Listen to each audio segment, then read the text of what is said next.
പക്ഷേ ദൈവവചനം എന്ന് പറയുമ്പോൾ വിത്താണ്, സീഡ്, ലൈക്ക് എ സീഡ്.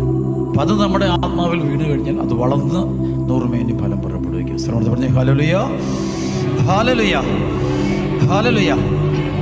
മത്തായിയുടെ സുവിശേഷം 18:19-20 വചനം പറയും, 2-3 പേർ ഒക്കെ പറഞ്ഞേ എൻ്റെ നാമത്തിൽ ഒന്നിച്ചു കൂടുമ്പോൾ അവരുടെ മധ്യേ ഈശോ പറഞ്ഞു. ഈശോ പറഞ്ഞു 2-3 പേർ എൻ്റെ നാമത്തിൽ ഒരുമിച്ചു. ഈശോ എന്ന നാമം പറഞ്ഞു, യേശുക്രിസ്തു എന്ന നാമത്തിൽ 2-3 പേര് ഒരുമിച്ച് കൂടിയാൽ അവിടെ ഈശോ ജീവനോടെ ഉണ്ടാകുമെന്ന് ഈശോ വചനം തന്നിട്ടുണ്ട്.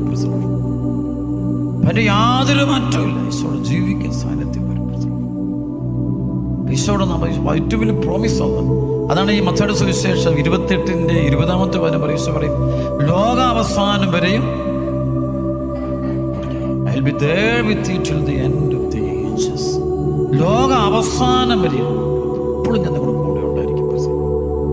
അതൊരു കഥയല്ലത്, അത് ഉറപ്പായിട്ടുള്ള കാര്യം. അതാണ് ഈ മർക്കോസ് സുവിശേഷത്തിൻ്റെ 16-ാം അധ്യായത്തിൻ്റെ 20 വചനം പറഞ്ഞിട്ട് അവർ പലയിടങ്ങളിൽ പോയി വചനം പ്രസംഗിച്ചു. കർത്താവ് അവരുടെ കൂടെ പ്രവർത്തിക്കുകയും അത്ഭുതങ്ങൾ കൊണ്ടും അടയാളങ്ങൾ കൊണ്ടും ആ വചനം സ്ഥിരീകരിക്കുകയും ചെയ്തിരുന്നു. പറഞ്ഞു ഹല്ലേലൂയ, ഹല്ലേലൂയ.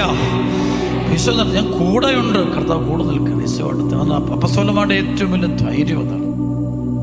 യോഹന്നാന്റെ സുവിശേഷം 14-ാം അധ്യായത്തിൻ്റെ 15 മുതൽ 19 വരെയുള്ള വചനം വായിക്കും. ഈശോ പറയുന്നുണ്ട് 14:15 പറയും, എന്നെ സ്നേഹിക്കുന്നവൻ എൻ്റെ വചനം പാലിക്കും, അപ്പോൾ ഞാൻ എൻ്റെ പിതാവിനോട് അപേക്ഷിക്കുകയും എന്നേക്കും നിങ്ങളുടെ കൂടെ ആയിരിക്കുവാൻ മറ്റു സഹായകനെ അയച്ചു തരികയും ചെയ്യുന്നു. എന്നിട്ട് പറയും, ആ സഹായകനെ സ്വീകരിക്കാൻ ലോകത്തിന് സാധിക്കുകയില്ല.